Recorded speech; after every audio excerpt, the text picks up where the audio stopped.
यश महायुतीला मतदारसंघामध्ये सुद्धा धाराशिव मतदारसंघामध्ये सुद्धा सभापती अर्चना उमेदवार मोठ्या फरकाने या सर्व सहकाऱ्यांच्या मोठ्या फरकाने या सर्व सहकाऱ्यांच्या परिषदेचा हेतूच आपल्या सभागार परिषदेचा हेतूच आपल्या सर्वांच्या समोर या ठिकाणी काय थोडक्यामध्ये आपल्याला विचारायचं असेल त्या थोडक्यामध्ये आपल्याला विचारायचं असेल तर आपण विचारावं अशी आपल्याला विनंती.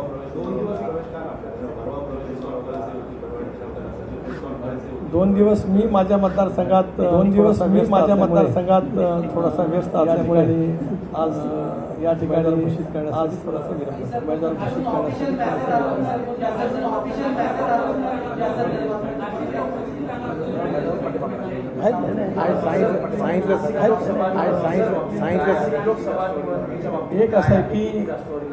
एक असं आहे की आणि काही जागांच्या वतीमध्ये नाशिक आणि काही जागांच्या वतीमध्ये सुरू आहे वरिष्ठ पातळीवरती चर्चा मला वाटते सुरू आहे. नाशिक आणि इतरही मला वाटतं की नाशिक आणि इतरही मतदारसंघातील हा निवडणुका मतदारसंघाच्या टप्प्यामध्ये निवडणुका या 5व्या टप्प्यामध्ये मी आज होणार आहे आपल्याला या ठिकाणी तरी सुद्धा मी आज आपल्याला या ठिकाणी करू इच्छितोय की येत्या 1-2 दिवसात कदाचित उद्या किंवा परवापर्यंत 2 दिवसात कदाचित नाशिक आणि परवापर्यंत काय मतदारसंघ आहे नाशिक आणि उरलेले जे काय मतदारसंघ आहे युतीचे उमेदवार आणि जागा वाटपाची महायुतीचे उमेदवार आणि जागा वाटपाची गोष्ट. धन्यवाद धन्यवाद.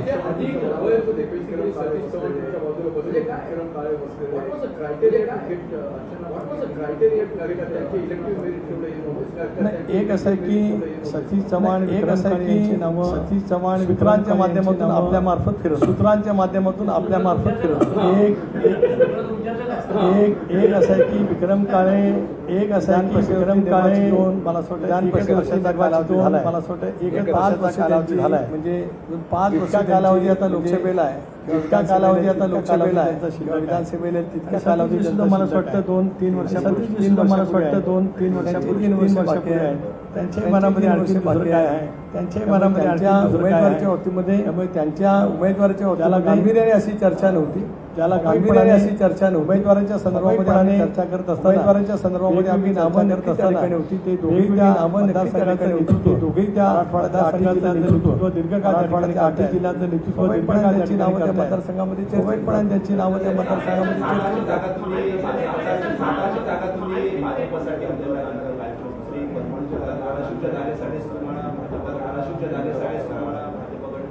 एक असं आहे की आपण पाहिलं देशभरामध्ये पाहिलं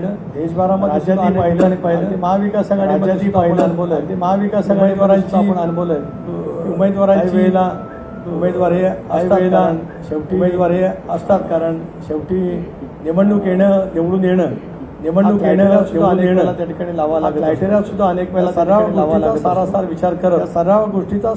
विचार करत आम्हाला महाराष्ट्रामध्ये 45+ या जागा कुठल्याही परिस्थितीत महायुतीला निवडून आणायचाच असल्यामुळे आम्ही काही ठिकाणी त्या संदर्भातला विचारपूर्वक तसा निर्णय घेतलेला आहे. आता इतर जागांच्या बाबतीमध्ये आपण जे बोललेला ज्या दिवशी जागा वाटप स्पष्ट होईल त्यावेळेला राष्ट्रवादी काँग्रेस पक्षाला किती जागा मिळाल्या भारतीय जनता पक्ष किती जागा लढवतो आहे शिवसेना किती जागा लढवते आणि तिथले उमेदवार कोण आहेत त्याची एक सूची आपल्याला नक्कीच 1-2 दिवसामध्ये पाहायला मिळेल. पण आम्हाला विश्वास आहे की महायुती 45+ एवढं नक्कीच आहे. धन्यवाद.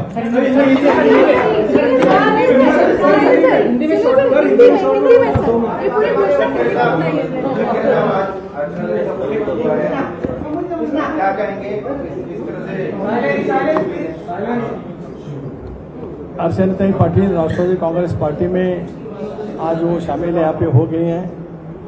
राष्ट्रवादी कांग्रेस पार्टी की तरफ से हमारे नेशनल अध्यक्ष वर्किंग प्रेसिडेंट हमारे सब सीनियर लीडर के माध्यम से मैं उनका तहे दिल से यहाँ पे स्वागत करता हूँ. आज यहाँ पे राणा जगदीश सिंह भी हैं अभिमन्यु पवार जी हैं राजाभाऊ राउत जी हैं ज्ञानराज चौगले जी हैं हमारे वरिष्ठ नेता बसवराज पाटिल जो हमारे मंत्रिमंडल में साथी रह चुके हैं वो भी यहाँ पे मौजूद हैं. राष्ट्रवादी कांग्रेस पार्टी के मेरे विधानमंडल के सहयोगी सतीश जी चव्हाण विक्रम जी काळे ये भी यहाँ हैं समीर जी भुजबल रूपाली साकणकर. महायुति के माध्यम से राष्ट्रवादी कांग्रेस पार्टी के धाराशिव के उम्मीदवार अर्चना पाटिल ये वहाँ पे चुनाव लड़ेंगे ये आपके सामने में घोषित करता हूँ. दावा तो हमारा है ही वरिष्ठ स्तर पर उसके बारे में चर्चा चल रही है. एक दो दिन में उसके बारे में फैसला आ जाए।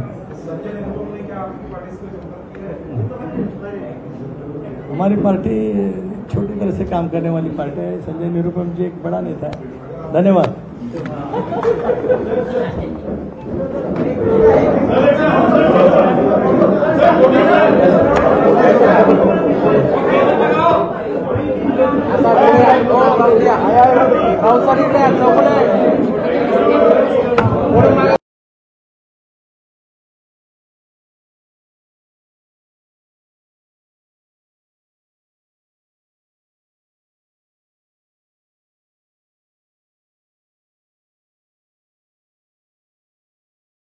प्रसन्नचित्त दिख रहे हैं, ऊर्जा से भरे दिख